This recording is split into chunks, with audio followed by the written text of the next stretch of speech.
Hello everyone, welcome to Meera's kitchen. આ વિડીયોમાં હું તમને લસણ કેરીનું અથાણાની રેસીપી શેર કરીશ. બહુ જ ફાઇન ટેસ્ટમાં આ અથાણું બની અને રેડી થતું હોય છે અને તમે આ અથાણું ફૂલ યર માટે સ્ટોર કરી શકશો. આ અથાણું હશે તો તમારે ઢોકળા અથવા તો પરાઠા સાથે ચટણીની બી જરૂર નહીં પડે. એટલું ફાઇન બની અને રેડી થશે. તો આપ બી આ રેસીપી ટ્રાય કરજો. તો ચલો જોઈ લઈએ રેસીપી.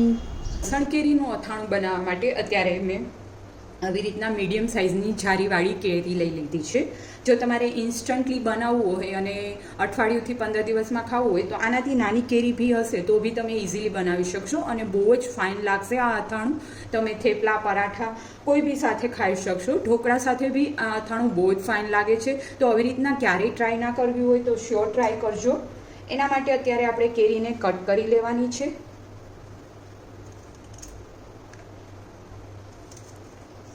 મીડિયમ સાઇઝમાં આપણે એને કટ કરીશું.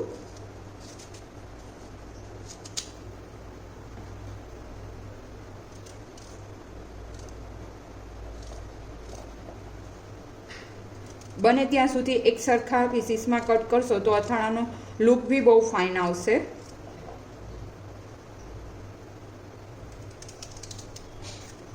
આમાં તમે છાલ વગર બી કરી શકો અને છાલ રાખો તો બી ચાલે. તમને જેવી રીતના ગમે એ રીતના તમે કરી શકો. અત્યારે હું છાલ રિમૂવ નથી કરતી, આખી કેરીમાંથી જ કરું છું છાલ સાથે.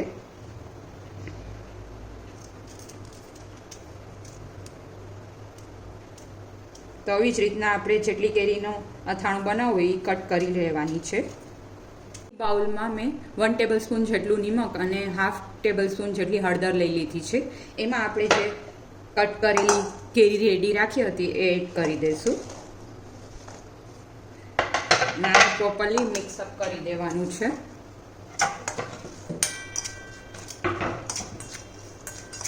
તમારે જો ઇન્સ્ટન્ટલી બનાવવું હોય અથાણું તો બહુ ઝાઝી વાર આમાં રહેવા દેવાની જરૂર નથી. થોડું એવું નિમક ચડી જાય એટલે ડાયરેક્ટલી તમે બનાવી શકો. પણ અત્યારે મારે લોંગ ટાઈમ માટે રાખવું છે એટલા માટે હું નિમકમાં એને 8 કલાક જેવું તો રહેવા દઈશ. 7 થી 8 કલાક જેવું આવી રીતના નિમકમાં જ આપણે એને રહેવા દેવાનું અને ક્યારેક હલાવતા રહીશું. તો અત્યારે નિમક હળદર ચડી ગયું છે કેરીમાં પ્રોપરલી. હવે આને આપણે સૂકવી લઈશું. એક કોટનનું કાપડ લઈશું ને આવી રીતના એક કેરી આવી રીતના અલગ અલગ રાખી દઈશું અને સૂકવી લેવાની છે. અને આને ફેન નીચે જ આપણે સૂકવવાની છે. પાણી છે ઉપર જે દેખાય છે એ એકદમ સુકાઈ જશે. બાઉલ લઈ લીધું છે. આપણે લસણના અથાણા માટેનો મસાલો બનાવી લઈએ. નાની 1 વાટકી મેથીના કુરિયા લીધા છે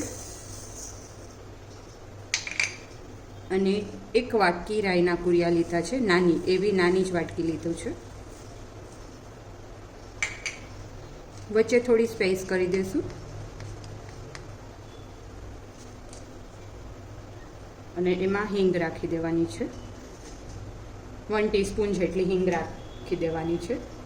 એક સાઈડ મેં તેલ ગરમ થવા રાખી દીધું હતું. એકદમ તેલ ઉકળી જાય એટલે હિંગ ઉપર આપણે તેલને એડ કરી દેવાનું અને તરત જ આપણે એને ઢાંકી દેવાનું છે જેથી કરીને બહુ ફાઇન ફ્લેવર એમાં બેસી જશે.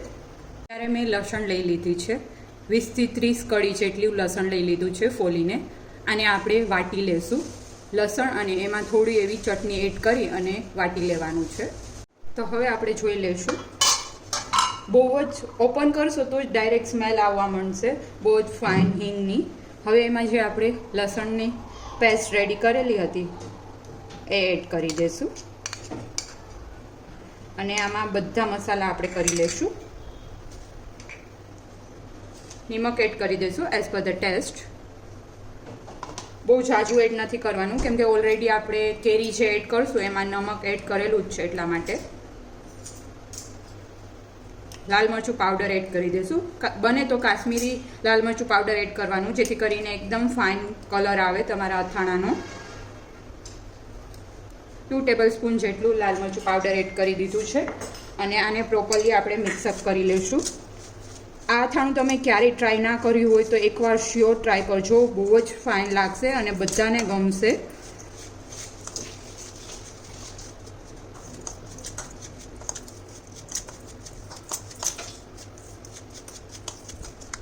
હવે જે આપણે કેરી સૂકવી હતી એકદમ સુકાઈ ગઈ છે. આવી રીતના તમે દબાવશો તો પાણી ના નીકળે, એટલે પરફેક્ટ સુકાઈ ગઈ. અંદાજે મેં એને 10 થી 12 કલાક માટે સૂકવી લીધી છે. હવે કોટનના એક કાપડથી આપણે એને લૂછી લેવાની છે. ઉપરથી જે એક્સેસ હળદર હોય એ નીકળી જાય. અને અત્યારે હું બોરામાં હળદર મેં એડ નથી કરી, કેમ કે હળદરના લીધે ઘણીવાર અથાણું છે એ બ્લેક પડી જતું હોય છે. એટલે મસાલો જ્યારે બનાવીશું ત્યારે આપણે હળદર એડ નથી કરવાની.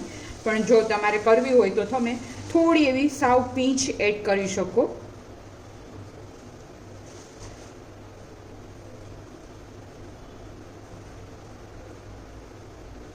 તો લોવાઈ ગઈ છે આ કેરી બધી. હવે આપણે મસાલો રેડી કર્યો હતો એમાં કેરીને એડ કરી દેવાની છે અને પ્રોપરલી મિક્સ કરી દઈશું.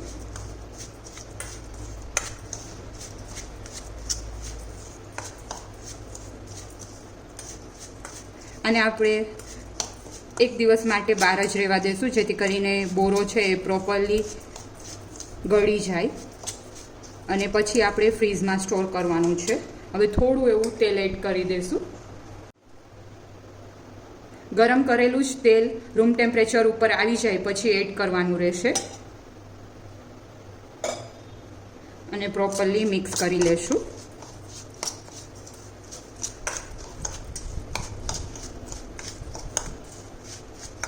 અને દિવસમાં 2 થી 3 વખત હલાવતું રહેવાનું અને આમાં રહેવા દેશું ઢાંકીને.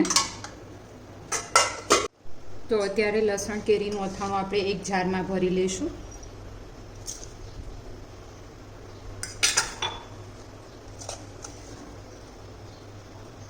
અને આપણે ફ્રીઝમાં જ સ્ટોર કરવાનું છે. આ અથાણું લસણ એડ કરેલું હોય એટલે બહાર એટલું બધું સારું નહીં રહે. ફ્રીઝમાં જ આપણે એને સ્ટોર કરી શકશું. અને ફૂલ યર માટે તમારે સ્ટોર કરવું હોય તો ફૂલ યર માટે બી સ્ટોર કરી શકો આવી જ રીતના. તો અત્યારે એક જારમાં મેં અથાણું ભરી લીધું છે. હવે ઉપરથી આપણે તેલ એડ કરવાનું છે. આ તેલ છે એ ગરમ કરી અને પછી રૂમ ટેમ્પરેચર ઉપર આવે પછી જ આપણે એડ કરવાનું રહેશે. અને ડૂબડૂબા તેલ એડ કરવાનું રહેશે, જેથી કરીને બહુ જ ફાઇન અથાણું રહે આખું વરસ માટે. તો આવી રીતના ક્યારેય લસણ ને કેરીનું અથાણું ટ્રાય ના કર્યું હોય તો શ્યોર ટ્રાય કરજો. બહુ જ ફાઇન બની અને રેડી થશે અને બધાને બહુ જ ગમશે. તમે ચટણીની જગ્યાએ આ અથાણું સર્વ કરશો તો બી ચાલશે, એટલું ટેસ્ટી બનશે. તો આપ બી આ રેસીપી ટ્રાય કરજો અને કમેન્ટ કરી અને જણાવજો તમને મારી રેસીપી કેવી લાગી એ. Thank you for watching my video.